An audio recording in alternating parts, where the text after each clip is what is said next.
And you're going to cut an 8-year guy who just had one of the best camps of his life because it's a business, and then at the same time, you're going to look me in the face and say, hey, we're trying to win ball games. There was fingers pointed here, there was fingers pointed there, and like the bond that we had was literally, it was broken. Why you feel so strongly about Russell bouncing back? I got receipts, G. I got 10 years of receipts. Under who? You guys told me it was under Pete. 500 that he does not finish the season as a starting quarterback. Gee, 500. make it 1,000. 1,000. 1,000. The year is 2013. Yeah. You're drafted into the NFL.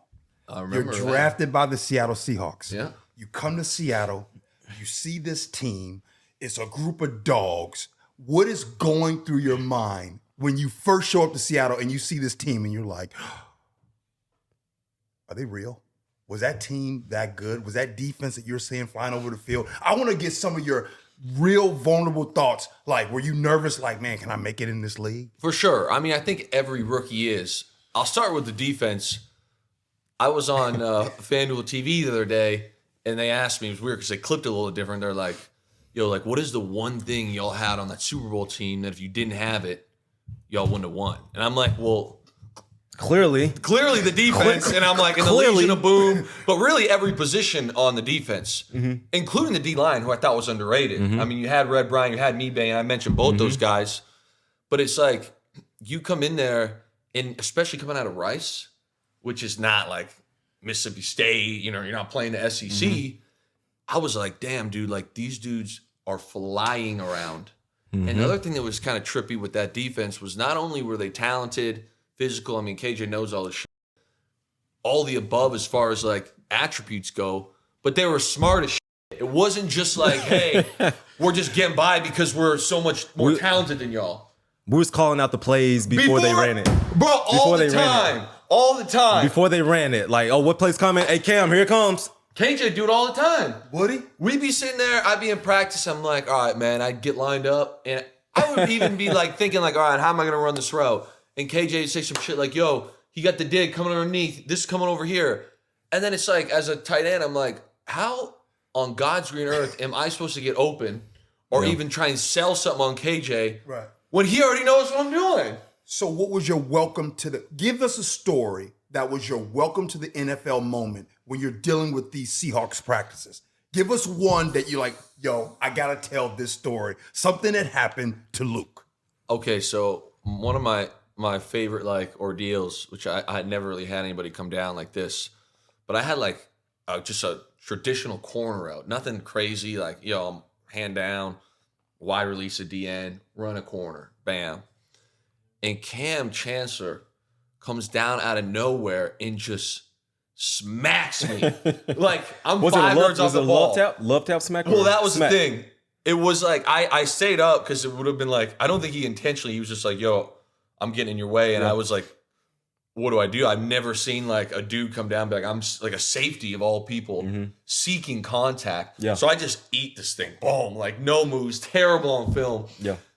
Finish the route up. Don't get the ball, whatever. And I'm like, it wasn't even that like, I mean, one, it was a terrible play of me. Cam obviously disrupted everything. But I'm like, bro, he wasn't even like, it wasn't like a tackle. And I felt that shit in my bones, man. I felt that shit in my core. Yeah. I'm like, oh my, like I'm jogging back. I'm like, bro, that shit felt terrible. Yeah. What's the difference when it comes to organizations?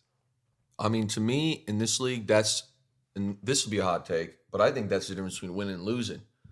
Granted, if you have a defense like we had in 2013, it probably don't matter as much. But the reality is 99% of the time, you ain't going to have that kind of defense. You got a good defense, but, and maybe you, even that defense, KJ, you would know, but like to me, the culture is what made that defense great to generational. Like if you don't have a good culture, you guys are a great defense. But that defense had such a good culture. Now all of a sudden, it's like you're one of the best defenses of all time. And what that does is like it sets the standard for years to come. When you think of Ravens, when you think of Steelers, you like, we play great defense here. And that's how the standard gotta be. You talk about culture, the culture here compared to other places, it started at the top. 100%. It started with good management, it started with good coaching, and produced at Patricia's first year. You was there the whole season? The whole season. No, man. you said for 2? He was there for 2, but I was only there for 1 with him. How was that? He only lasted 2 years? How I was that, think bro? 2, yeah. A bloodbath. That's how it was. But one of my favorite stories. One of my favorite stories happens to do with our guy Quandre Diggs, man. Yeah. Quandre. So we go through this OTAs that was just like hell on earth, man. And he used to say to us, Patricia was like, one of his go-to sayings was, "There's no light at the end of this tunnel."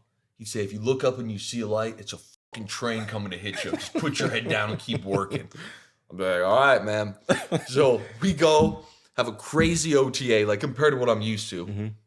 And I'm like, man, like he's the Patriot way, though. You know, the Patriots, if you win, like we're going to win. Mm-hmm. And going to camp, we do 2 joint practices, like fly to Oakland. Wow. Okay. Have a joint practice with them, which was a bloodbath, with live goal line period. Tackling. Yes. Smacking. Put the ball in the 1 and let's go. Oh. Okay. Yes. That's sickening. That's sickening. So then as we fly home, that's a cross-country trip right there. Mm-hmm. We fly home. The Giants are waiting at our facility for us. At our own facility. Like, yo. Okay. I never heard anybody doing that. Yeah. But then fast forward, camp's a bloodbath. OTA was a bloodbath. Just very, very physical. And we get to week 1, we're playing the Jets. Jets are trash. Sam Darnold's first year. Okay, I'm like, you know what? I think we were playing on Sunday Night Football too, national televised game. Yeah. Don't ask me why the Lions and the Jets are on Sunday Night Football. Sam Darnold, first play of the game. They try some like trickery bullshit, like roll right, throw back left. Quandre picks that shit. Boom, pick 6. Yeah. I remember sitting on the sideline and I'm like, holy fuck, bro. Like, the Patriot way is working. We're finna win this year. Bro, we lost that game by 30. We went 6-10. And it was the worst year of all time. It was a disaster. Did you not talk to people before you got to Detroit? Like, hey, what am I getting myself into? So this is Who what was was this Patricia trippy. guy? Was like everybody said in New England, and even later when I had this cup of coffee with the Raiders, a couple of guys that were in New England there were like, dude, we heard all these crazy stories about Patricia. In New England, he was the homie. He was like the guy everybody loved. But it was a little strange because, like, again, I have millions of these stories, but after this Jets game, we do a little Monday, run through, kind of flush the body. And Patricia's like, I want everyone to meet me outside. And Matt Castle was our backup quarterback. Obviously a Patriot guy back in the day. Yep. He taps me. He goes, I bet we're going to bury the football. I go, and Matt Castle is hilarious. One of the funniest dudes I ever met. So I'm like, very funny, man. Bury the football. Yeah. He's like, Mom, sure as shit. We go out there. There's a pair of blue pants, a football, and a shovel. Okay. And I'm like, what? He's like, game's over. We're burying this. He goes, and by the way, those blue pants look like shit. He's like, we're never going to talk about this game again. He calls up one of the dudes. Digs the hole, we bury shit. I go to Matt, how the hell did you know that? He goes, Bill Belichick did that 16 years ago when I was a rookie. Stop it. And I'm like, damn. Funny note to that is that we watched the film again, and we wore the blue pants like week 5. So I'm like, dude, that we didn't really bury nothing. And he lasted 2 years. I think it was 2, yeah. Maybe 3. Why didn't you go back? Did your contract expire? You signed it was a 1-year deal, and You there didn't was even think no way. about going back. No way. I mean, what was tough for me was, and it was kind of a blessing and a curse in a way. And I think, you could speak to your experience in Las Vegas the 1 year, and I'd be really interested to see what Bobby had to say about his experience in LA.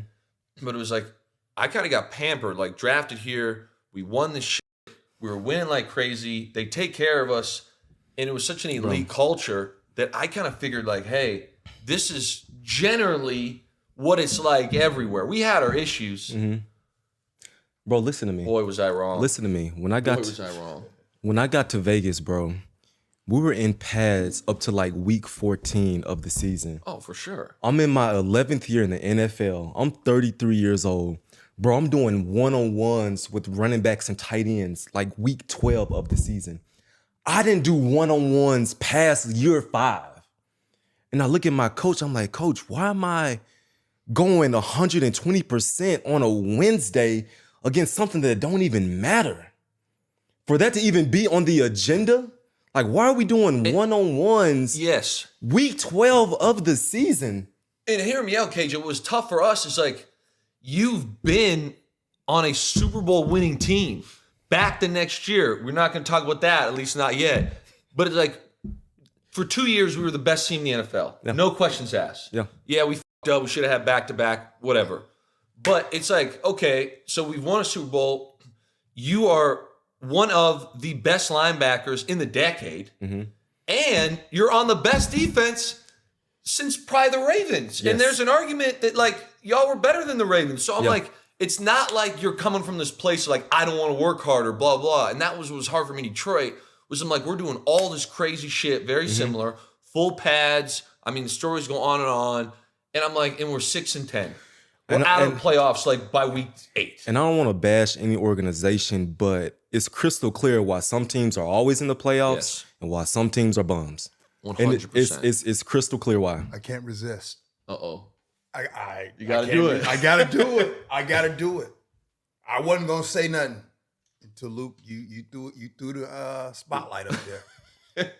So let's go back to it. You're down in Glendale. Okay, I'll give you my honest thing. What do you want to know? This is what I want to know. All right. You're down in Glendale.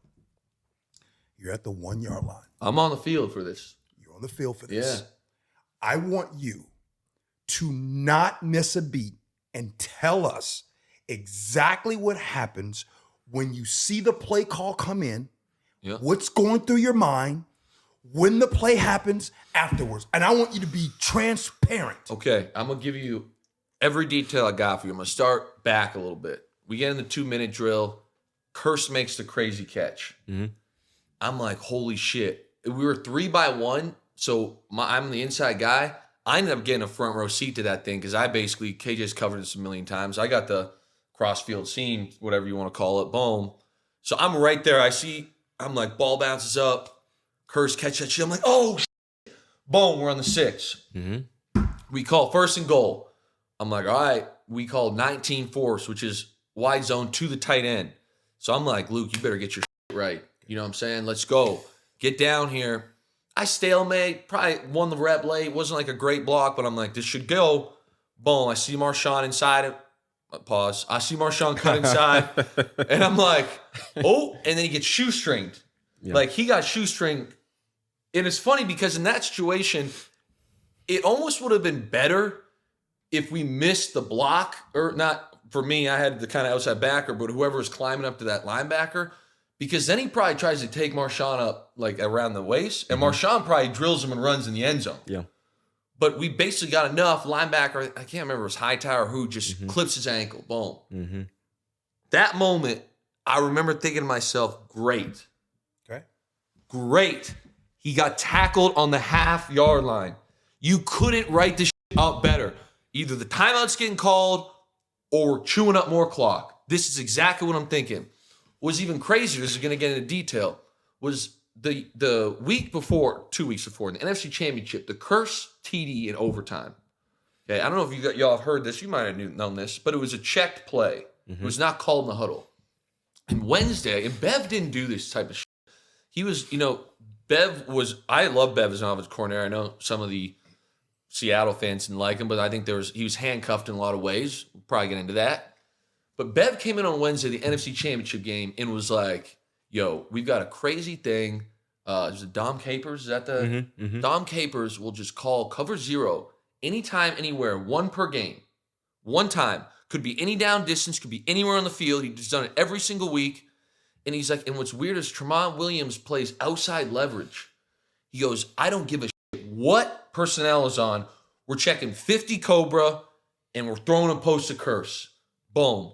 Sure as shit, we get to overtime. I'm sitting in my 3-point stance. I hear Russ. I think we were in 2 tight end set and a fullback and a running back. Because Will Chukwuoff ended up playing receiver. Well, I hear Russ, check 50. Cobra. I'm like, holy shit, boom. Touchdown. We go to Super Bowl. The next week, Bev comes in and goes, hey, if we get down to it, and again, he didn't do this. He didn't just like, oh, we always played like safe, like things we knew. He's like, we have never gone to goal line all year. We have the greatest goal line matchup against these dudes. If we get down to the 1 yard line, we are going to goal line personnel. They will have no idea what's going on because we've never shown it all year. And we're going fullback at 0. We're putting Turbin at halfback, Marshawn at fullback, Russ, Max Unger was playing center. Russ, you're going to take the snap. You're going to get out of the way. Marshawn, you're going to run straight down Max Unger. And whichever way Max kind of shields, you go the other way. I had no idea about this. I have no idea. Well, you know, I'm tearing up right now. Yeah. I'm on the field. We get tackled to half, and I think, great. And my next thought is, holy shit, this man Bev is a wizard. He did it again. Because the play to Curse was, don't get me wrong, Curse made a great play, phenomenal catch. But you got to give Bev props. And now all of a sudden, I'm like, how did this game's going to come down to the 1 yard line. We're about to destroy here Marshawn fullback. And then all of a sudden, 11 personnel gets called. So in my head, and again, it was very strange for me because 11 personnel. Go ahead, explain that. Yeah. One running back, one tight end, 3 wide receivers.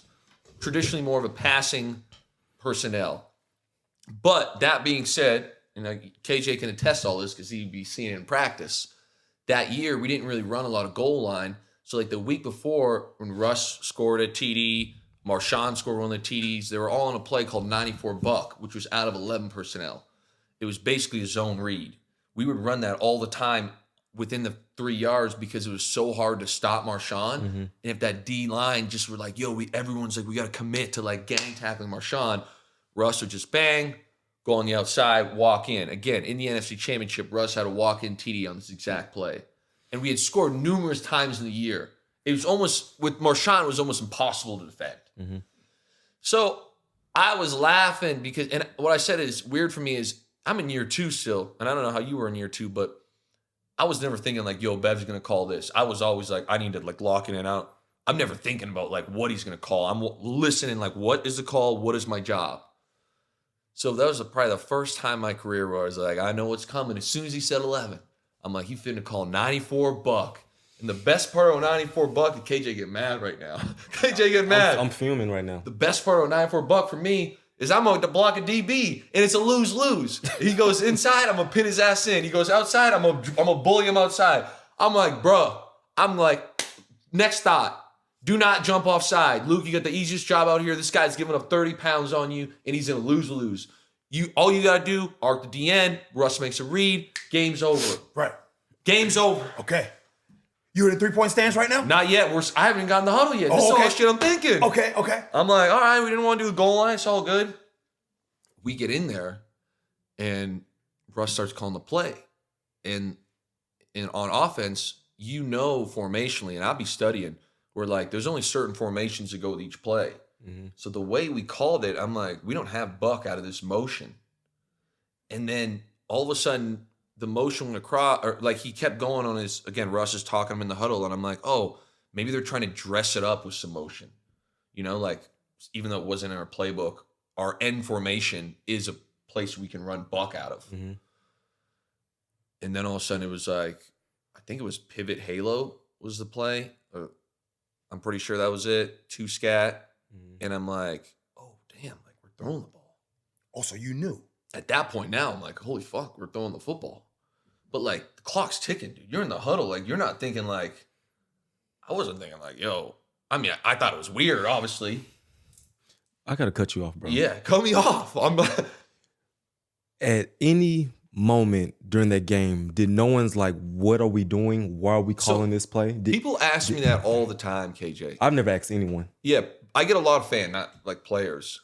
But that's not really a thing. At least not in Seattle and not anywhere I've been. It's a thing. It's a thing on defense. It's a thing on defense. Calls have come in the huddle, and we like, what are we doing right now? Why are we calling this play? Call something else. But we just literally like, we're not running this play. You didn't have that on offense. That's what you're trying to say. Maybe on the sideline, I've heard O-linemen be like, run the damn ball, but not one time in my 8 years did anybody ever say anything in the huddle in any team I've been to. So you break the huddle. And part of it is the calls are long too. So it's like, even that will be like, you're kind of like locked in where it's like double right, Z left, blah, blah, blah. 2 scat, pivot halo on 1, boom. And it's like, the clock's ticking. And I'm like, and then the next thing for me, and I'm not trying to sound like a pussy, But you got Marshawn, you got Golden Tate, you got Golden might not have been there that year. Doug, sorry. Jermaine. You got Curse, you got Max Unger. I'm in year 2, bro. You think I'm gonna be like, hey, f- that shit, call something else? That's not you. Absolutely not. People be like, Luke, why didn't you say something? I'm like, bro, I would have gotten slapped in that hole for saying something. So clock is ticking. Clock's ticking. The play comes in. So I'm like, I'm catching the winning touchdown. You're wondering what's I'm going catching on. the winning touchdown. Oh, that's what's on your mind? But then that was short-lived because we talked about this before. We had a zone side, man side, and it was 100%er. They were playing man coverage. So I get out there and I'm like, I'm on the zone side. I got a little corner, you know what I'm saying? Marshawn in the flat. So I'm like, all right. And then this is what got trippy for me. I run this corner and I knew like there's no read on this play. It's man zone. It's man. You're throwing the ball here. There's no like, we're going to do this, we're going to do that. It's a bang, bang play. Catch, throw. So I kind of run a bit of a corner and I'm like wondering what's going on. And I hear all these dudes cheering. I'm like, people going crazy. Because again, I'm on the left. You're on the other side. I'm on the other side. I should have clarified that. I'm running a corner. So the shit happened behind me. So I was probably the last guy to know in the whole goddamn stadium. Okay? Yeah. I know that sounds weird, but I'm like, Your back is turned. my back is turned, and I'm just you never know. I'm making sure, like, yo, the Russ float one up, you know what I'm saying, looking like that. And then all of a sudden, I turn, and it took me legitimately 10 seconds to be like, what is going on? Like, it didn't even really, like, register. And then all of a sudden, it was like this crazy feeling because those early years in particular, it felt like we were just like this team of destiny. Like the Green Bay game in particular, it was like everything that had to go right went right, just meant to be. So I remember sitting there and be like, "Oh my God, we just threw an interception. Like they must have been going." So then I'm like, "What time is it? How many timeouts we got?" Like thinking like, "There's no way we lost. Like we never lose." And then I'm like, "Holy shit, dude, we just lost a Super Bowl." And the thoughts, the locker room after. I mean, KJ was there for that. It's a hot ass mess. So Luke, I think that ruined our team. do you blame anybody? Do you point the finger like This is my thing. Does your finger go anywhere? I for would love to anyone? know, you got more seniority than I do. What did you hear happen? Because I still to this day don't know what happened on the sideline. I was on the field. I was in the 2-minute drive. We didn't have Jimmy Graham yet. I was the guy then. So I'm like, dude, everyone would be like, what happened? I'm like, I don't fucking know. I was on the field. When you're on the field, you don't know who's calling shit. Yeah. I mean, you know the play call is. I was on the 40-yard line. And I was standing up. I usually sit up. I was standing up. And I looked and I screamed out loud because this is my I said, why are we in shotgun? I screamed it out loud. Imagine if you knew that we had a goal line play with Marshawn a fullback. I would have ran up on somebody. That was. I would have ran on the field and called a timeout. So we're skipping some steps, and I'm not going to allow that to happen. What steps, man? What steps we skip? Because you went from the field, you realized you lost, then you went to the shower, boom, boom. Okay, you realize you lost. Yes. You're walking off. I want to know what goes on now. What do you see? What do you hear? What's going on? All the way into the locker room. Take us with you, man. I mean, yeah, I'm not gonna lie to you. The thought of how much cash I just lost definitely went through my head. Yeah. And not That's just real. That's real. Not just from it was like an extra $50,000 for winning, but not even that. It's like you think of two-time Super Bowl champ. You think of, bro, when we won the Super Bowl, it was for everybody, but it was like we're getting flown around for appearances like fucking crazy. Getting money left and right thrown at Jimmy you. Like, Kimmel show. Yeah, I mean, shit was wild. Yeah. And I'm like, that's all gone. See ya. I didn't know at the time, but I also thought it eroded our locker room down the road. So really the dynasty kind of ended on that play. Or I shouldn't say dynasty, what could have been a dynasty. And the locker room, I didn't say much because I didn't have to. Because some of the veterans said a lot. And it was probably the worst atmosphere I've ever been in outside of sports, outside of anything. It just was like such a hard pill to swallow. And to this day, I mean, there was a while I didn't like talking about it. I don't think you ever get over something like that. But to me, what was tough was like, again, KJ, you can let me know if you think I'm nuts for saying this, but it was like we were like this big family for those 2 years. And it was like I spent, as everybody in the NFL does, but it was like I spent more time with those guys, competing against KJ, competing against Cam, trying to get better. It was such an elite atmosphere. And it was just like, it consumed my thoughts. It consumed everything I did. You leave the facility, getting work done. You're watching film. It's like, I couldn't eat a goddamn dessert without being like, yo, like this might cause inflammation. It might be slower. Like everything, it just engulfed my whole life. And I wanted to. I don't want to sound like I loved it. But then it's like to get to that moment, to be the world's greatest team back-to-back years and have that feeling like you gave it away instead of getting beat was the worst part for me. Yeah, the way I describe it is like it's like a dark cloud hovering over us. And the love that we had with one another, we looked at each other like, it was like every man's for themselves. Yeah. I don't trust you. I don't like you. What you did to my legacy is ruined because of this decision. So to answer my own question, because you didn't answer it, you dang right there was fingers pointed. Yeah. There was fingers pointed here. There was fingers pointed there. And like the bond that we had was literally, it was broken. And it never got repaired. It never got repaired. So it never got repaired. So hold up, G. What started happening was after that, it didn't get repaired. You gotta go because you mad. You gotta go because you mad. Oh, you still bitter. You gotta go, and it just slowly started drifting away. So you're in the locker room. You just said and you explained that was like one of the worst atmospheres that you've ever been a part of in your life. Everybody's pointing fingers. Okay, so then you leave the locker room. You get on that night. You have to go to that party, right? Which was terrible. Right. I like Drake. I like Drake. I want to have so much fun that night. Okay, so what happens at the party? Well, my whole family's there. And I got some buddies in town. And it's like, we got this private party with Drake. And I'm like, I'm sick to my stomach. Like, I can't eat. You're scratching your head. And it's like, what just happened? Like, and you're still searching for answers. Like, in my head, I was like, how do we not call the goal line play? Like, how do we not? We practiced it all week. It's a goddamn wedge block. It's the first thing you learn in Pee Wee football.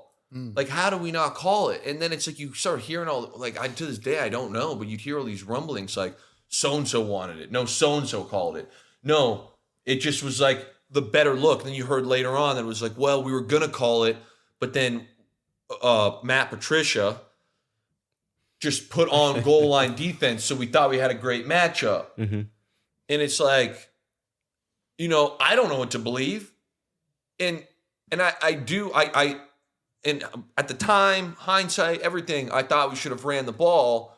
The only argument that I'll accept is that, like, we did historically do crazy shit that usually worked. Like throwing to Chris Matthews at the end of the half instead of kicking a field goal. Nobody's doing that shit, So, like, you kind of live by the sword, die by the sword. But, again, my argument is, like, we have the best running back in the NFL. Like, there is not a guy... And this is an honest question, but in the last 30 years, I mean, if you have the ball in the half-yard line, who else other than Marshawn Lynch? Maybe Derrick Henry? Yeah. Bro, the fact that y'all practice a fullback wedge. Max Unger. You ever see Max Unger lose a block? I never have. I had no idea. I had no earthly idea y'all did that. So, and with Marshawn, a fullback. I didn't know that. Like, even if it's a wedge, so it's not going to happen, but even if someone shoots the gap, who the hell is blocking? Marshawn probably sitting 3 yards behind the football. So we had Max, Carp. Who's on the left side? Okung. No, who's the left guard? Sweezy. Oh, Sweezy, yeah. Yeah. Shout out to Sweezy. Yeah. Okay, so you leave the Drake. You guys sleep that night. You get on the plane. It was worse the next day. That's where I'm going.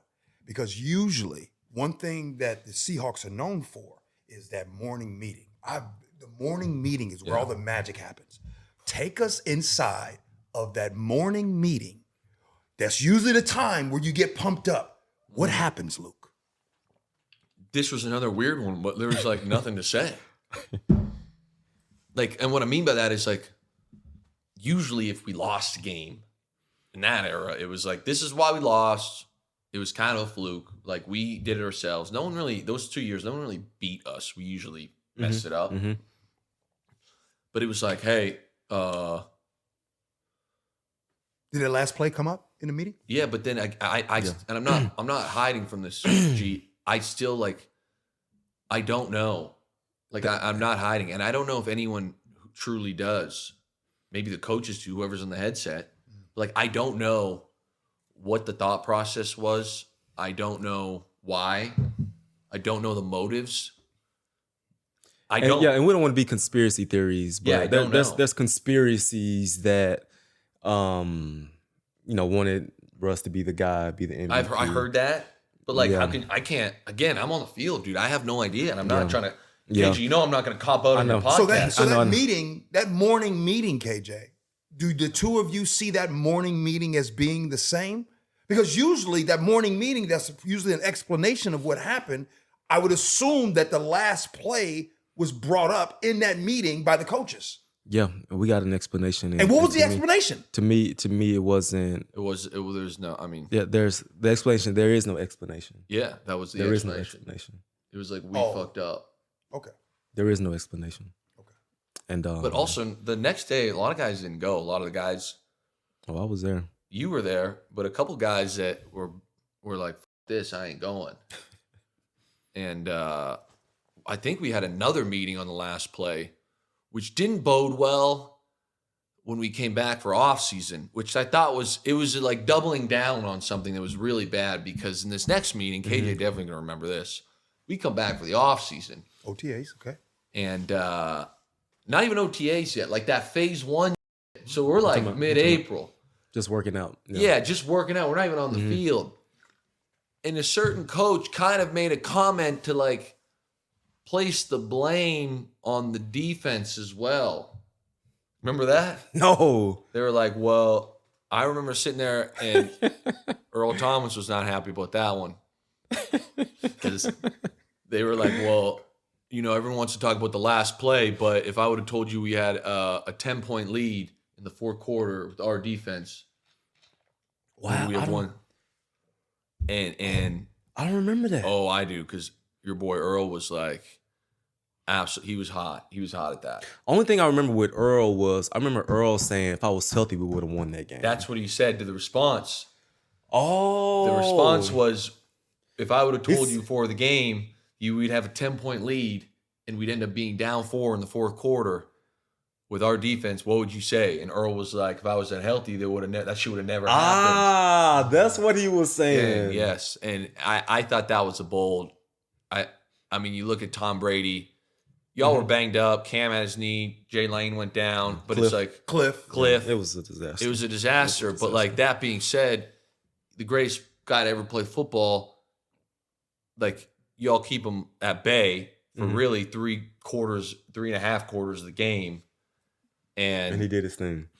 But I mean, I don't really abide by, like, we gave the game away. Yeah. All right. Damn, this podcast take a turn, man. We gotta get the vibes back. Okay, the vibes. The vibes. We gotta get. I can't. Yeah, you got anything else? Yeah, the vibe. Yeah. Let me. No. I'm done. I see my guy KJ. I'm like, bro. First of all, I really let me started tearing up. apologize. I really started tearing up. You're good. I apologize, bro, because the vibe in here just went. You asked for the truth, man. I know, bro. Afterwards, you want to know? Not funny, but I didn't like. I was always pretty motivated. I liked working out. My family was still in Canada, so when I was in Seattle, like I was just kind of always been by myself. Like I don't have a family here, so I was like drinking champagne and shit, like playing video games on my couch for like a week, like just eating like chips and shit, dude. I'm like my boys like, dude, you want to go? I'm like, bro, I don't want to go anywhere. Like I'd wake up and just like do shit to like take my mind off what happened. Yeah. All right, bro. And you spent, how many years were you in Seattle? 7. You was in 7 years in Seattle. Yes. And when we talk about, let's get back to Coach Carroll real quick. We talk about Coach Carroll. Tell me, I love getting Duke's perspective on Coach Carroll and what made him special. Bro, what was his it factor in like bringing out the best in you? Letting you wear them short ass shorts on Thursday. Yeah. Like letting, just letting guys have their personalities. What was it about this dude that really brought the best out of everybody? That's a good question. I think first and foremost, he's the greatest motivator I've been around. Mm-hmm. Like, we would leave these Saturday meetings. I don't know if you felt this. We'd have these, even for home games, you stay in the hotel, you have the film at night, and then you do a little highlight thing. And it was almost like he was like, I would leave these meetings like with a heart rate of 170, like ready to just run through a fucking wall. Mm-hmm. And I'm like, dude, this is nuts. Like, we're going to kill this team tomorrow. Mm-hmm. And he just made everybody believe. Like, there was never any doubt, especially when we were really ripping, where it was like, man, we're coming out tomorrow. We're better than this team. We're more prepared. We've practiced harder. We're more fresh. Like, across the board, there was nothing wrong with us. We're about to rip. And it was like, everybody felt that. So when I say motivator, I don't necessarily mean like, good job. Like, it was like on a psychology-wise, he just had everybody moving in the same direction, And that's, I think, was And this man would show highlights after a loss. Yeah. He was like, let's watch the highlights. We just lost. And he's showing all of our greatness, good stuff. He's showing our greatness. He's showing what we can do. If it's a Saturday night meeting and we coming off a loss, he's still running highlights like, this is who you guys are. This is what you guys can be. We're not going to let this loss dictate who we are and how special we are. Yep. That's what made this dude good. And those That's Saturday night meetings. I like that Saturday night. 170? Your heartbeat? I mean, I'd be like, No, and the way that our setting is, it's tight. yeah. Oh my God, we're just crammed in there. It's tight. Like, you got to step over dudes to get to your seat. It's tight. It's intimate. He's up there talking. Sometimes you have other guys up there talking, and he really has a plan. Like, what message each and every Saturday night? What message am I going to give to these guys to get them going for this Sunday? I'm pumped up thinking about it. It's no question why year in and year he got 10 plus wins, back-to-back Super Bowls. How many national championships? There's no question why. Leadership is on point. Is that what Russell is missing in Denver? Did he go have the season he had because he's missing that? I mean, I'm not in Denver. I think there's a variety of things, but I'm sure if you ask Russ, I mean, I don't know if he'd be that candid, but I think if you got Russ like off camera and asked him, he would probably say like it was a big culture shock. I think for me going to Detroit, it was a huge culture shock. KJ, I don't know how your 1 year in Vegas. Yes. So I'm sure it was similar to him because again, like I think for all of us who went somewhere else, because we won, because we were so successful, even the years that we had bad years, we were going 10-6 or 10-5-1. And it was like, if we're doing this over there, like, and winning, everybody's got to be doing something, or at least trying to be like us. And then you go to somewhere else, and it's like, this place sucks. This place is miserable as shit. We can't win a goddamn game. And it's like, it was a pretty tough situation. Couldn't Russell bring that recipe over to Denver? Couldn't you guys take what you saw over with Seattle and bring that recipe and bring it over to another organization? Not without Pete. Nope.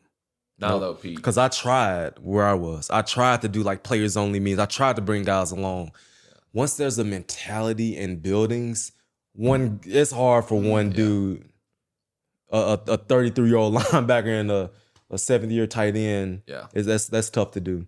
And people called me crazy last year when I went on my take. I said, "Yeah, Russ is gonna bounce back." People called me crazy. I truly feel like the man is gonna bounce back. You really? You think he's gonna bounce back? I truly feel like the man is gonna bounce back. You think he's gonna bounce back, Luke? He doesn't just become sorry in 1 year.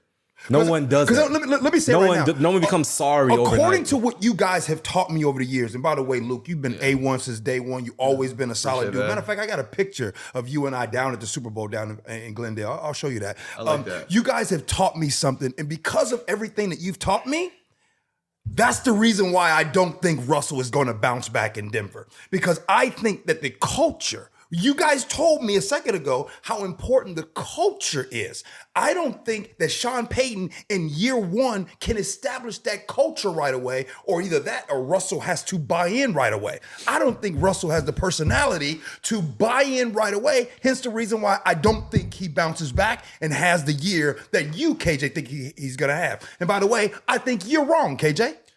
That buying in thing is real. I'm not gonna say nothing about you on that. Once you think a certain way, wired a certain way, got a certain amount of money in bank accounts, it's like, this got me this far, and that buying in thing is real. I'm not gonna even mess with you on that one. I think also, what about Sean Payton? That is a wild card to me because I've never played for Sean Payton. I may have heard some things about Sean Payton. You know, we all hear some things. And out of all the coaches in the NFL, he seems like a bit of a big personality. Opposite Pete. No nonsense guy. Yes, where it's like Pete, he's a big personality, but in a completely different way. Pete's like a individuality, like let's celebrate that.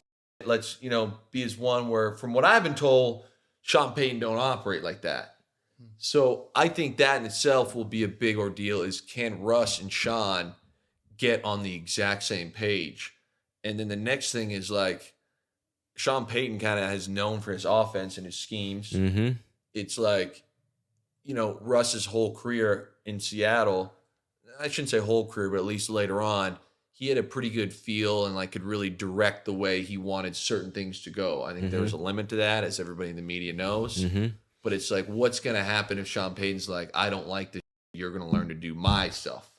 I don't know. There's probably going to have to be a little give and take between both of them. The question is, does Sean Payton bring the New Orleans Saints offense, or do he cater the offense around Russ? That's the biggest question. Cater around. Well, here's what's so successful. interesting. KJ, you got on national TV, and you're saying it right now that you think he's going to bounce back. Can you give us a reason why you feel so strongly about Russell bouncing back? I got receipts, G.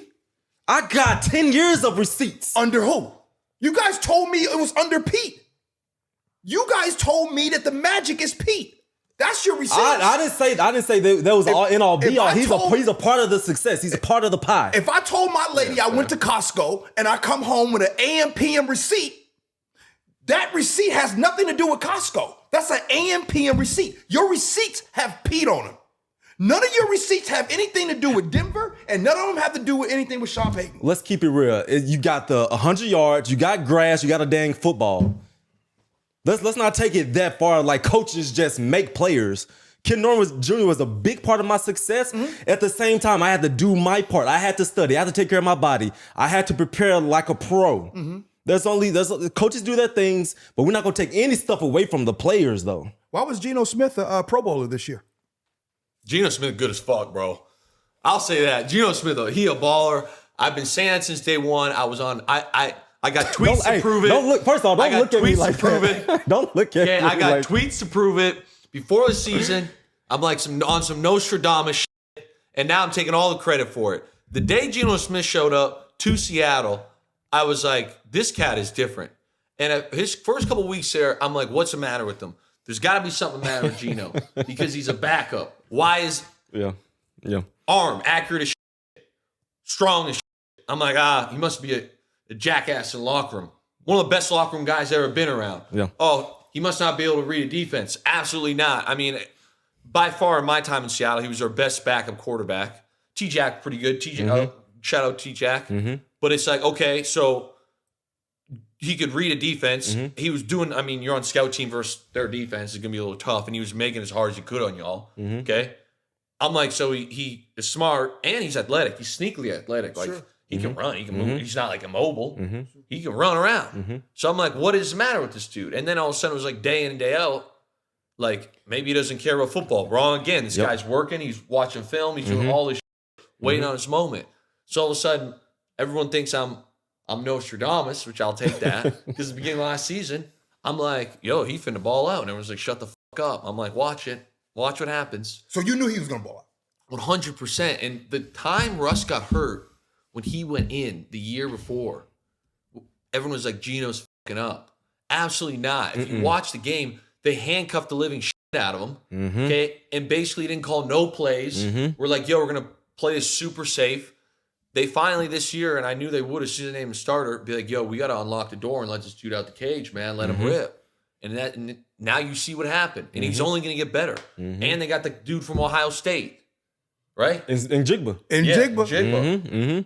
Hey, it's gonna be stupid. Hey, hold up. Put your money where your mouth is. 'Cause I feel some tension right here. Over under. You're talking about me?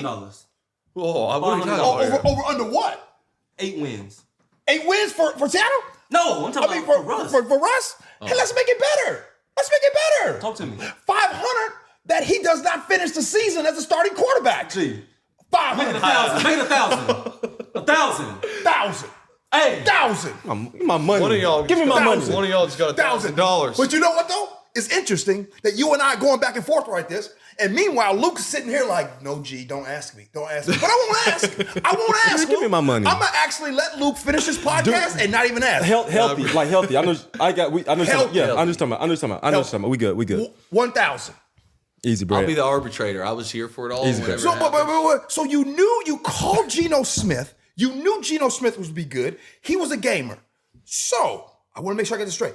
Was Geno Smith a baller because of Pete Carroll, or is Geno Smith a baller? And is Russell Wilson not doing well in Denver because of him, the quarterback, or is it because he misses Pete Carroll? I don't think you can say like it's just one or it's just the other. I think it's a combination of all things. Okay, explain those combinations. You know, I think that our offense lost its identity Thanks by a lot. Yeah. Like we were way off the mark my last couple of years, Russ's last couple of years in Seattle. And it got to this weird thing where like we didn't really know what the hell we wanted to be. And then we ended up kind of like a different offense every week, which is not good if you want to consistently win. Yeah.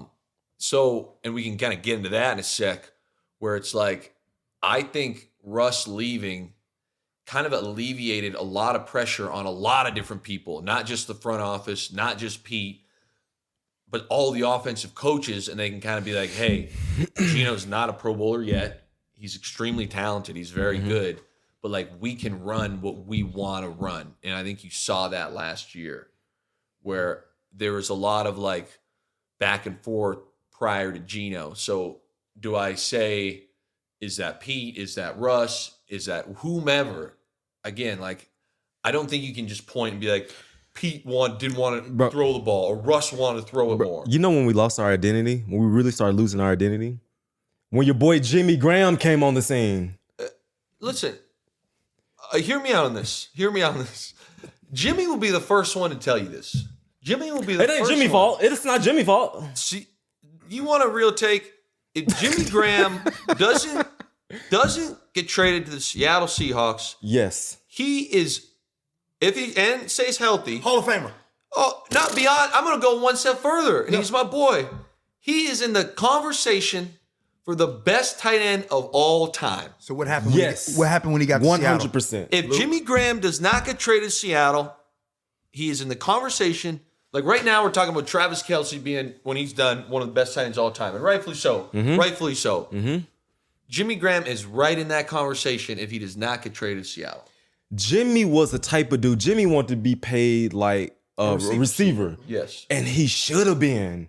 This dude was, when you looked at number 80, or was he 80 with the Saints? 88. Yes. He was 80, 88, whatever. But 80 with the when you Saints. looked at Jimmy Graham, it was like, if we're going to do anything good on offense, we got to stop this dude. I mean, he's the Dick Sports mannequin, bro. 6'8", body like a Greek god, not an ounce of body fat on him. Just throw it his way. Jumping through the roof. Jump ball, Moss. Got him. Across the middle, caught. I am so confused. You guys, like, look, you guys have forgot more football than I'll ever know in my life. So you have a hot take of Jimmy Graham. If he doesn't get traded here, he's one of the greatest tight ends ever. You are sitting here, KJ, saying how great he was and what you had to do to stop him. I don't understand why we didn't see that Jimmy Graham here in Seattle. We're getting into the good now, man. I knew we'd go here. I didn't know this would be the one, but I knew we'd get into the good now. You're an offensive guy. You may take it or you take it. You take it, I'll play off you. How about that? It's your podcast. But I meant that. I'm not even joking. Yeah. I agree with you. What did you do? What'd I do? I'm just No. Yeah. No, I said you're not gonna like what I'm about to say. Okay. Anyway. First of all, when we saw Jimmy on defense versus Saints, we didn't like the guy. Couldn't stand it. We wanted to knock his face mask off every time we saw him. We didn't like we didn't have a bounty, but it was clearly understood this dude right here does not have a good game. And so what happened was, even just bringing him in the locker room, it's not like we didn't welcome him into the locker room, but it was kind of like a sense of, why? Like, you here and Max is gone? That was the tough part. It was like that was the tough part. Like decisions get made like. And we played the Saints in the playoffs. And yes, it's well known how we feel. Stop Jimmy Graham, we go on in the playoffs, eventually win the Super Bowl. Don't stop Jimmy Graham, we don't win the Super Bowl. That was for that game. And you come on our team and we got a certain identity. That was by the way, that Saints game, that was 2013 year, the year that you guys were 13-3, the year that was one of the greatest teams ever. Memory serves me right on offense, man. You guys were struggling. That was a weird game. That was a weird game. You guys had to really fight. That was a weird game. To win that we got game. a couple scores late, super late, that made it seem like we won more comfortably than we did. I was looking at the stats on that, man. You see the stats, very, you're like, very close. We're like down to it. It was like, this is still a one-score game.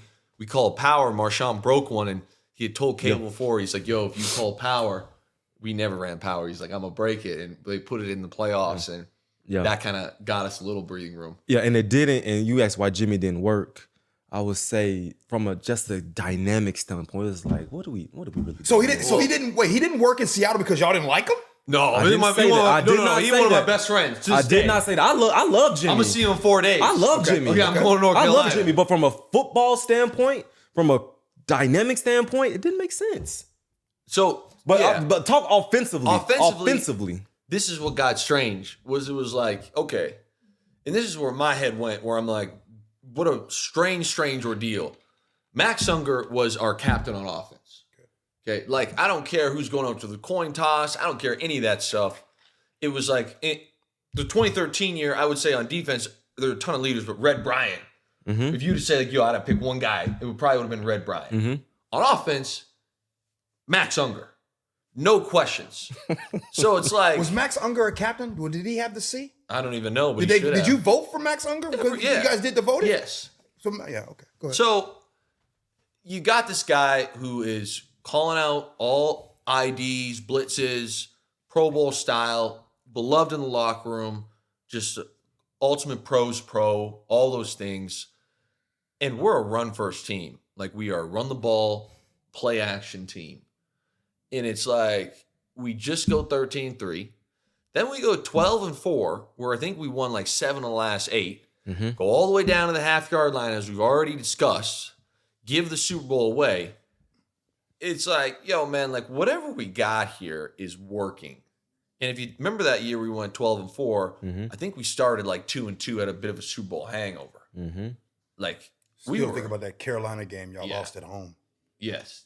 We were rumbling, okay? Yeah. And we lost to Dallas, I think, that year, and we blocked a punt. And offense, we couldn't move the ball. We blocked a punt for a TD, Doug Baldwin. Shout out our guy, Doug. DB. Yeah. But it's like, we're going to go and trade our team captain, an offensive lineman, on a run-first team for granted, the best, but a receiving tight end? I played tight end. We don't even fucking throw the ball at tight ends. We never have. What are you talking about? We're not even like, that offense was like, bro, you look at Zach Miller catches, look at my catches. We ain't doing no like, yo, when Greg Olsen was in Carolina and he was playing, they'd isolate Greg Olsen 3-by-1 and let him run all sorts of different option routes. Jimmy's ripping seams, ripping God knows what, guys getting 150 every fucking game. Me and Zach Miller running slant flats. Bro, we might catch one seam. Yeah. That ain't even a thing. It's not even a part of our offense. So I'm like, what are we doing? What are we doing? And then all of a sudden it's like, we get here and it's like, hey, Jimmy, you're going to put your hand in the dirt and block for Marshawn. I'm like, this making $10 million. He's the best pass catching tight end. At the time, it looked like he was going to be in the history of the NFL. Put my ass in the hand in the dirt. Like, what are we doing? I know. And then it got even stranger because, like, why can't we get Jimmy the ball? And this is a personal gripe. Now y'all got me rumbling, okay? Where I'm like, okay, I get that, like, Jimmy is the pass-catching tight end. But you can't, like, this is the NFL. You can't sit here and be like, hey, with Bev and his offense, and it was and you talk to any D coordinator about this, a lot of them be like, Bev was so good, the best at mirroring formations to try and make it harder on defenses that way. Where it'd be like, he'd come in and be like, yo, we're going to line up like this. We're going to run wide zone, wide zone, wide zone, and then boom, we're going to run this pass out of the exact same formation on the same down and distance or the same, base down or third down or whatever. It was like he tried hard to like really disguise. If we come out here on first down in a certain formation and run the ball, and then we come down second down and run the ball, and then say we get a first down, and then all of a sudden we go in the exact same formation, except it's a play action, and my ass is now taken out of the game, and Jimmy Graham's in there. You don't think the defense is going to be like, that's weird. We got a new guy in here. We got the world's best tight end with his hand on the ground. I bet it's a play action. Bro, what we do is there's tendencies. Yes. When they're not going to run the ball to his side, first of all. And if they do, it's going to be a 1 yard gain. If he's on the bench, once he's come in, alert pass. Alert it's pass. Like 70, 80% pass. One of the most athletic dudes in the NFL Defensive is line, right there. Jet stance, go get the quarterback. And then it's Crystal like clear. And then what makes Jimmy is everyone's like, well, how come Jimmy ain't getting open? I'm like, bro, they're handcuffing this man. They want to block. Okay, now they don't want to block, so they're going to have me block. But then as soon as you do anything that's created with the tight end, I'm out, Jimmy's in. So everybody in the stadium is going to be like, that knows football is going to be like, that's weird. Like it's a base down and Jimmy's attached with his hand on the ground. Bro, offenses got identities. You can't have the greatest running back in the NFL and the greatest tight end that ain't blocking. Like Marshawn got to get his. When this guy come in, it doesn't work. And to Jimmy's credit, he never done this, but like, dude, he was trying his ass off. Like I will pull film up of him like hand in the ground, going toe to toe with 300-pound D lineman. You ever seen like animals being born for the first time? Like when they come out the womb, like a giraffe being born, they get out and looking. That's how Jimmy looked blocking. Like this mother has no business blocking. Go do something else. Go run a route. That's how he looked blocking. It was a disaster. It got strange. It got strange, man, because again, like, I'm not privy to these conversations. No one really is, but it's like, okay, do we want to be this? Like when you think of Drew Brees and the Saints, and you would have played against them, but I never thought of their run game. I never was like, yo, we're going to play the Saints and we got to load up the box because, I don't know, is it Mark Ingram? It's Mark Ingram, Ivory, Sproles. Sproles was a good third down guy, but it ain't Marshawn Lynch. It ain't like, don't get me wrong, and you can push back on me on this. When you were coming to play Seattle in between 2013 and 2015, the first things first is, my God, how are we going to move the ball against this defense? No question. The second thing is, how the are we going to stop Marshawn Lynch? Because it might not be like, yo, he's not breaking 60-yard runs, but he's finna smack you. And this O-line is going to be nasty. The run game is going to be aggressive. They're going to commit to it. They're going to try and muddy this game up. The defense is going to get turnovers because they're the best. So we're going to turn the ball over, and then somehow in the fourth quarter, Marshawn's going to wear everybody's ass down. He's going to break a few, and now all of a sudden, we're up 10 and we're laughing. That was kind of our thing. That was it. But it's like, you think of the Saints, and it was like, we got to stop Jimmy and Drew Brees. So it's like, what are we doing? When Sean Payton goes to Denver, maybe he might change it up, and maybe he might start going run first over in Denver. You think that might happen? It might, but I don't know if I think their O-line struggles. We'll like see. we had a lot of negative media on some of those O-line years, which I thought there were some years that we deserved it later on. But early on, we had some dogs up front, man. Breno Giacomini? Oh my God. Breno was my favorite. Breno Giacomini? Thank you. Breno was my favorite. Dogs. So it's like. And then Sweezy, Maulers, like. One of my favorite Sweezy things I tell people this all the time, is one of the funniest things I've ever seen. Preseason game at CenturyLink, Lumen Field now. Okay. He goes, this motherfucker Sweezy. I'll never forget this shit. I think it was the first play of the game. Okay. We're playing the San Diego Chargers, now the LA Chargers, and Weddle is playing strong safety. This is a 10-year vet, okay? At the time, I think he ended up playing like 4 more years, whatever. We call a wide receiver screen. Sweezy is shot out of a cannon, climbs up to Weddle, who's in the secondary. It got blown up, But like Sweezy doesn't know that. And torpedoes into Weddle trying to cut him. Yes. It's like, bro. And bro. Weddle's like, what the fuck is this? And when Sweezy goes to cut you, it's like he's head first, feet off the ground. Full dive. That's JR. And that, so it's like we had Maulers there, and then you had Marshawn running the show. Oh man, that was fun. It was like, that was something that was, again, not prolific like the defense, but I guarantee you there were a lot of other defenses we played that were like, yo, we better buckle up this week. Yeah. All right, bro. Walk me to this. Yeah. How did you pull off the short shorts Techno Thursdays? Where did that come from? How'd you get the green light from Coach Carroll? Short shorts Techno Thursday. Yeah. Where did that come from? Whose brilliant idea was that?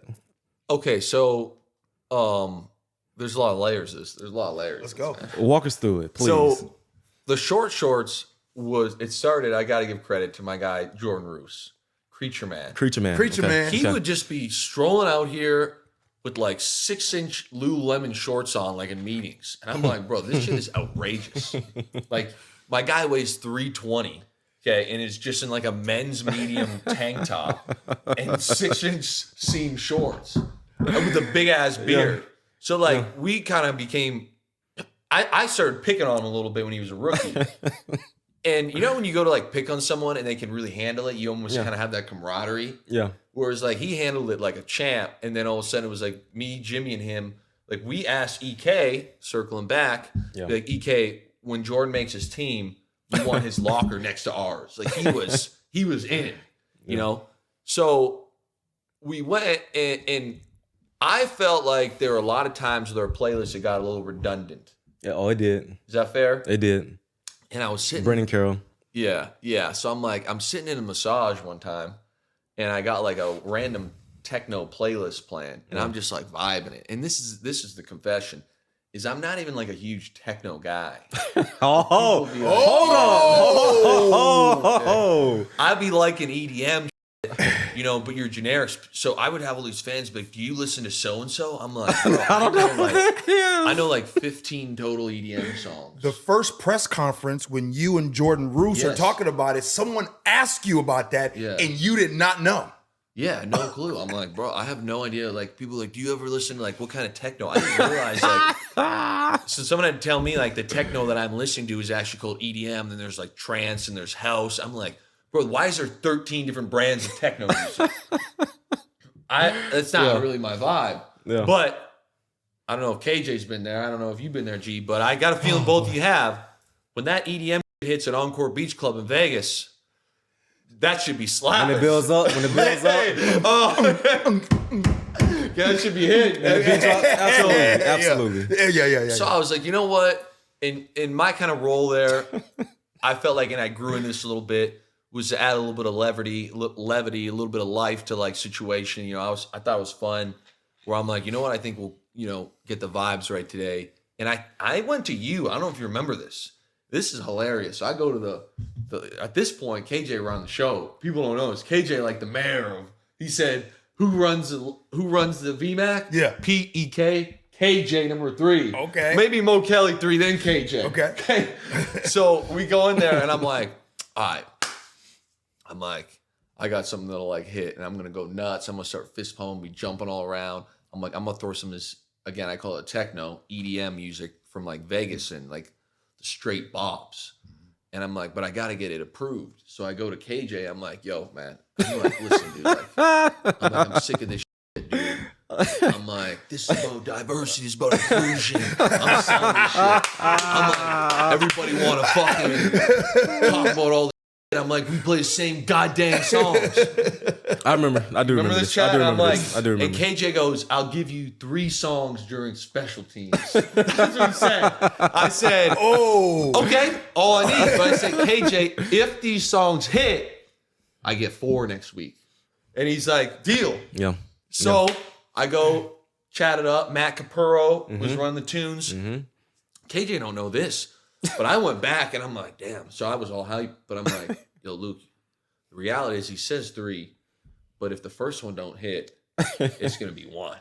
You know what I'm saying? And I ain't going to get to 2 if 1 doesn't hit. Right. So I was like in the locker room going back with Russ and Jimmy being like, yo, bro, if you're in Vegas and this comes on, like which one's a bigger, like, bro, this song is sick. Like kind of brings you back to those moments, those party moments.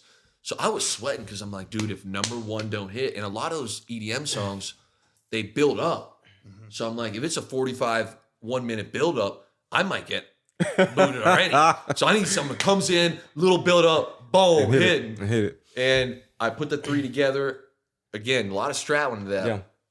I looked around, I was kind of bopping around, and like a bunch of people were like, bro, I've heard this in Vegas. And I'm like, yes. And I looked at KJ, and KJ was like, yeah, this is kind of hard. Like, I'll listen to this. This dude will go around recruiting dudes. Hey, bro, you wearing your short shorts today? Yeah. Dude, I'm not wearing that. Some dudes bought in, some dudes didn't. A lot of dudes bought in. Yeah, they did. A lot of dudes did bought in. And everybody was going. Weren't they going to the equipment staff to have them get him up? Him up. Yeah, I'm in. And it kind of got swaggy. No, bro. That to this day.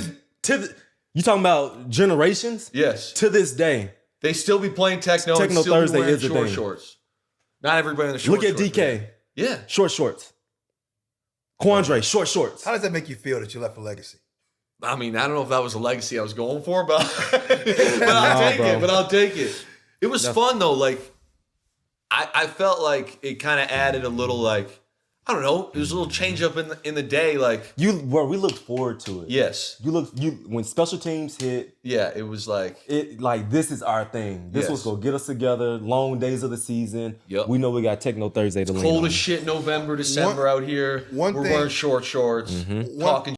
One thing I think that anybody watching right now, when the name Luke Willson comes up, everybody smiles, bro. Like I literally can't bring your name up and people not smile. That makes me happy, man. So I knew, let's fast forward, we'll rewind to the pandemic, right? COVID times. And I knew about you working out with KJ.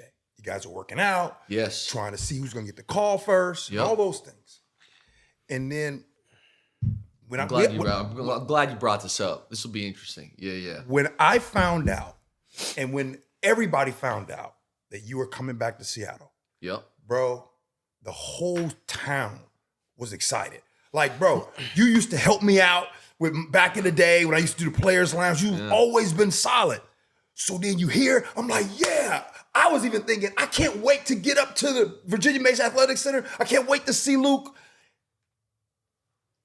And then I retired. This is about to be. You retired the next day. I went to one day. You went to one day of practice. And I will tell you God's honest truth. And I've told people, listen, I've never said this because people were like, you do it on purpose. I was like, no, I was fully intended on playing. What happened? And it's going to take me a minute to get through this. But KJ, I think KJ will find this very interesting. So I had been working out with KJ and I had committed, like, I was like, hey, backs up against the wall. The year before, I actually thought I was in Seattle. I had a good year, but I strained my hamstring and then re-strained it in rehab. Came back for the playoffs and put some like 2 very solid games on where I'm like, all right, like I can still do this, but clearly free agency is going to be a bloodbath for me. So then it was like, all right, I did this, probably the best offseason I've had where I'm like, wherever I go, I got to show up, I got to ball out, blah, blah, blah. Sorry, I'm kind of mixing up years. This was going into the year before and it got a little whatever. Signed back in Seattle, and it was a weird ordeal for me. This is 2020 season, so I'm going to kind of bring it back. This really fucked me up mentally where I don't want this to come off the wrong way, so we got to make sure producers, like, they're nice in this. I came into camp in 2020 and had what I thought was the best camp I had. I was on the outside looking in. We had signed Greg Olson. Jake Hollister had been tendered. We still had Disley, and we had drafted Colby Parkinson. So I'm like, bro, I'm the odd man out. Like, going into camp, I'm like, this ain't good. Crazy offseason, everything I could, best shape of your life type thing. Going to camp, and my tight end coach was like, bro, like, you look great. I'm getting crazy reps. Greg Olson's kind of an old dog at this point. He's not playing a ton in camp. So I'm getting in there a lot, and I'm just doing my thing. Boom, make the team. Pete come up to me like, dude, you look great. You're going to be a big part of this thing this year. I'm like, Colby also hurt his ankle or his foot, something like that.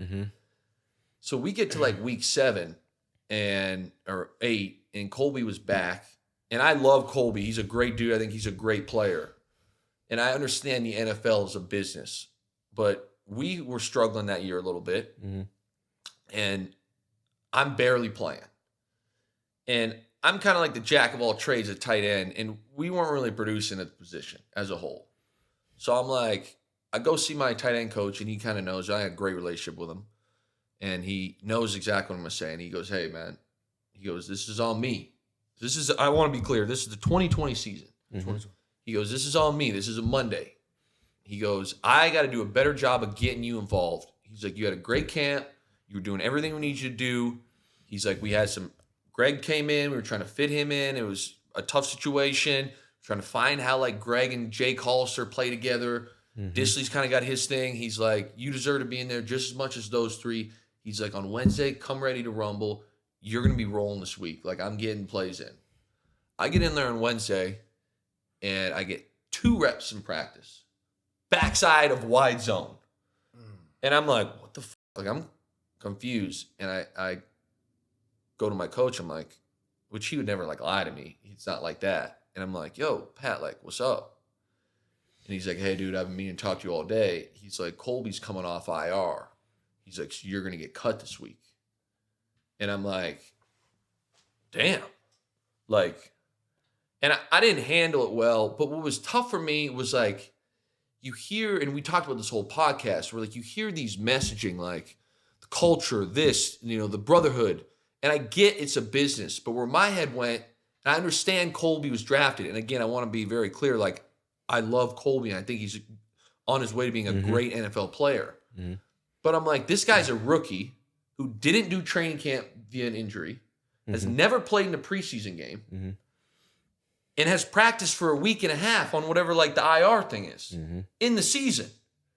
And I'm like, and you're going to cut an 8-year guy who just had one of the best camps of his life because it's a business, and then at the same time, you're going to look me in the face and say, hey, we're trying to win ball games. Mm-hmm. Tell me how that makes sense. So then I started thinking like that year ended up being a bit strange. Fast forward to where you're at. So I want you to kind of keep that in perspective. Yeah. So I'm like, that really like messed me up mentally because I'm like, dude, like I felt pretty cheated from that situation. And I also felt like, I'm like, dude, like, are we really trying to win? Or is this just a business at the end of the day and winning is maybe a thing? Mm-hmm. It didn't feel like the 2013 year where it was like, we're winning this shit. Mm-hmm. So I have a bit of a hell scare, which played into it going into 2021. Really a freak ordeal, had some heart issues, was in the ER and then in the hospital for like 4 days. I don't know, like at the end of the day, I don't want to get into that, but it did put a different perspective in my head where I'm like, yo, you can just die at any minute, apparently. You know what I'm saying? Mm-hmm. So again, not to get too somber, but that was playing on my mind. This is the part you'll find interesting. I signed with Seattle. We were training together in the high school field like the good old days, just like, bro, we got to get it again. Looking for a job, Yeah. I'm ready to rumble. I get the call from Seattle, and they're like, hey, here's the deal. You got to come in today, sign the papers, do the whole like physical, come to practice. You got to like, there's like an acclimation period where it's like you're 1 day in a helmet, everyone else can be in full pads, then blah, blah, blah. You're going to do this preseason game. This 4th preseason game. We're going to cut you. We're then going to sign you on the COVID practice squad, which that thing was the bane of my existence. Mm-hmm. Okay. And we're probably going to slide you up and down for the first part of the year, let things play out. But like, expect to be active week 1. And you're going to be making money. I'm like, kind of a roll, right? But I'm like, you know what? Greg Olsen ain't there no more. They signed Gerald Everett. I don't know what situation is there. Holster, I don't think was there. Mm-hmm. So I'm like, we'll see. You got Disley, you got Parkinson. Like the Greg Olsen situation was kind of the thorn in my side the year before because they paid him so much. Mm-hmm. Where I'm like, okay, they got Everett, but like everybody else ain't getting paid. So I'm like, it might take me a couple weeks, but I got faith. Like I'm gonna get back in this thing and be playing a ton. I stroll into that practice. And this is the part I never told anyone. That was the worst practice I've ever seen. Anywhere I've been, we were dropping balls, laughing about it.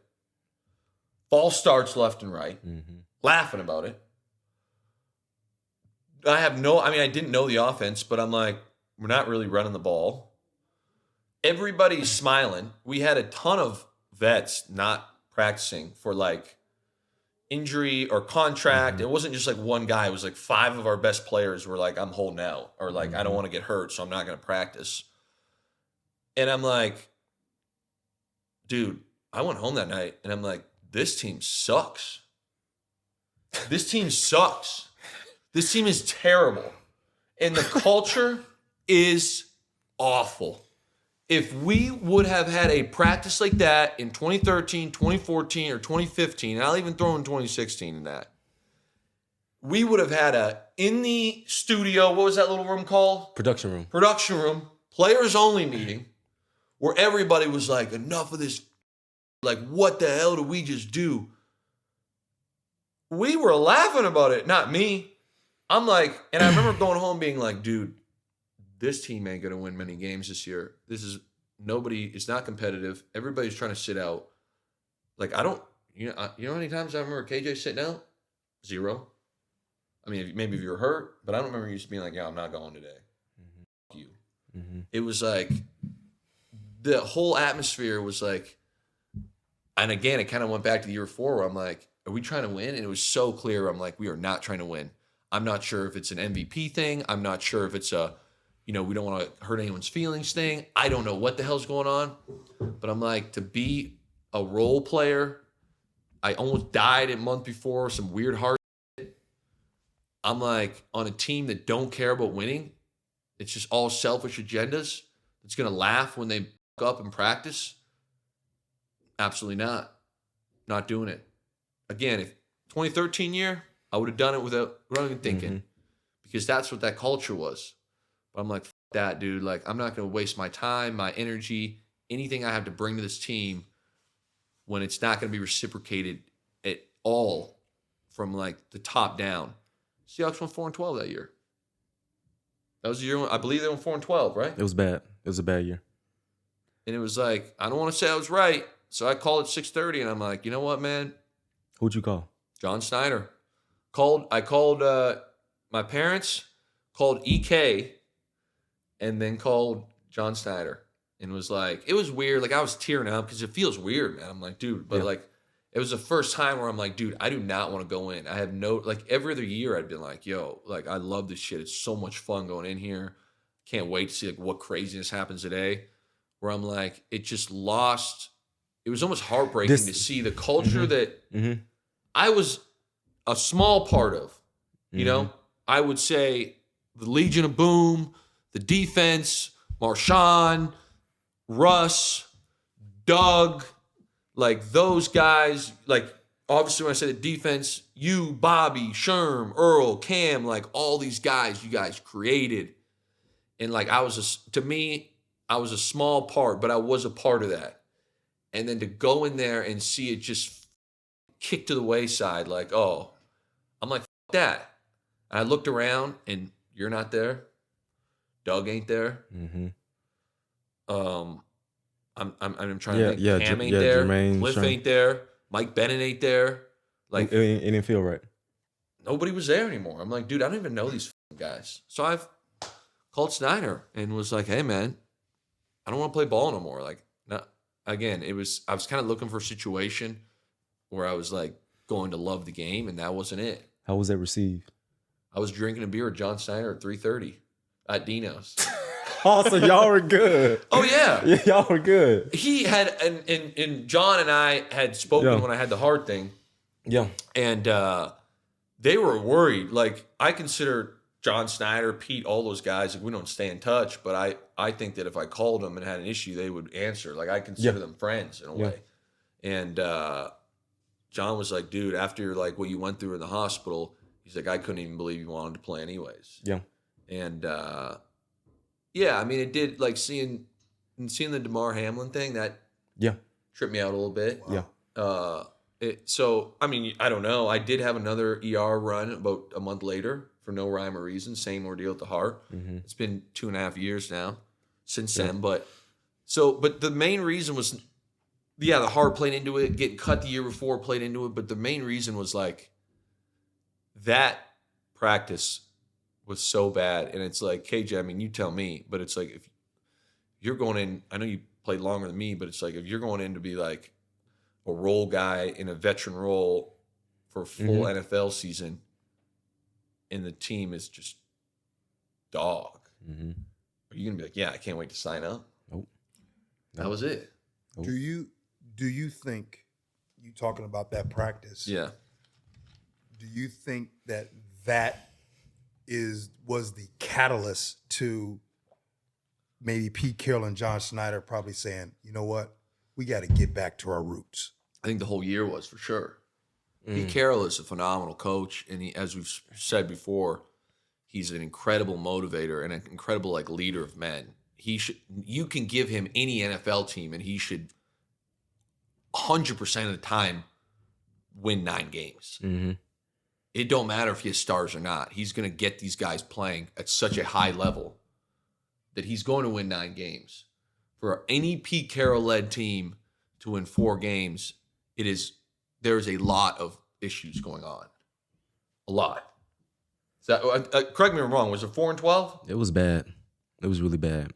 I think it was 4. I hope maybe I'm misquoting. I thought it was 4-12. This would have been the 2021 Seattle Seahawks. Yeah, hopefully I got this right. That was 2021. 2021. No, it was Six- it was I think it was 6 and 10. 6 and 10? 6 and 10. 7 and 10. Oh, they played 7. No, 17 games. Shit, Luke. I better not say 4 and 12. Whatever. 7 and 10. You get the point. Yeah.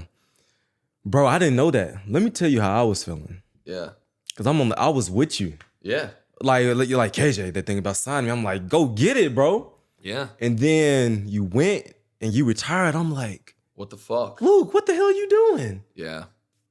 I did not know that, bro. No one does. Everyone thought I did it like as a joke. What was the fans saying about you? They thought it was legendary. They're like, this motherfucker finagled the game. And of course, my dumb ass did I put like a Luke Skywalker gif the day before when I signed. And then I'm like, well, shit. I'm not even a diehard Star Wars dude, but in that scene, he ends up basically being like, F off and turns around. Yeah. So the next day, I just put the other side of the gif, and everyone was like, dude, this is the greatest troll of all time. I just fell into that one. They thought it was all planned. Yeah, a lot of people did. Oh man. A lot of people were like, oh, he came back to retire as a Seahawk.